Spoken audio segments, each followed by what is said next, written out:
সুষ্ঠু সমাজ এবং একটি নিরাপদ চিকিৎসার ক্ষেত্র।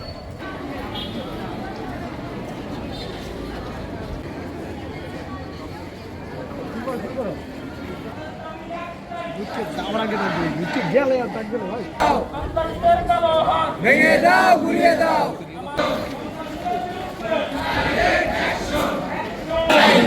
দাবি এক দফা, একদম সেবা আর সন্ত্রাস,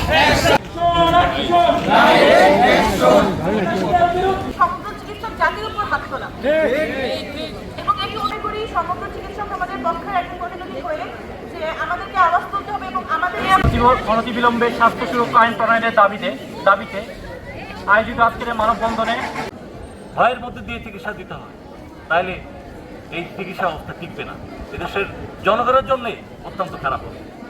তাই আমার দাবি যে জনগণের আজকে প্রস্তাব করতে হবে, তাদের দাবি তুলতে হবে যে যে আমাদের চিকিৎসা সেবার যে নিরাপত্তা আইন, সেই নিরাপত্তা আইন জরুরি। সেখানে চিকিৎসকদের স্বার্থ সংরক্ষিত হবে, সেখানে জনগণের স্বার্থ সংরক্ষিত হবে এবং একটা সুষ্ঠু আইনের ভিতর দিয়ে আমরা এদেশের মানুষকে সেবা দিতে চাই। কিছুদিন আগে যোগদান করেছে, 1 মাস আগে তার বিয়ে হয়েছে, সে কিন্তু একটা পরিবার থেকে আসে। সে তার বাবা মার স্বপ্ন পূরণের জন্য তার যে মহান পেশাটাকে সে কিন্তু এই দেশের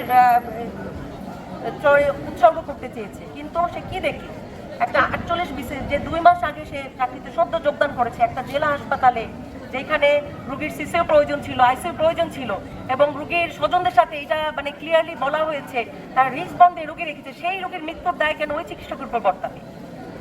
যখন একটা ব্যক্তি খুন হয় আমরা কি তার স্বজন থেকে সেখানে মারা শুরু করি না আমরা আইনের আশ্রয় নিই? সেই বিচারও তো 20 বছর ধরে চলে। তাহলে একটা রোগীর মৃত্যুর কারণে সেই ডাক্তার কেন ইনস্ট্যান্ট সেখানে তারা বিচারের দায়িত্ব নিয়ে নিচ্ছে? আর কোনো ক্ষেত্রে এটা আমরা দেখি না।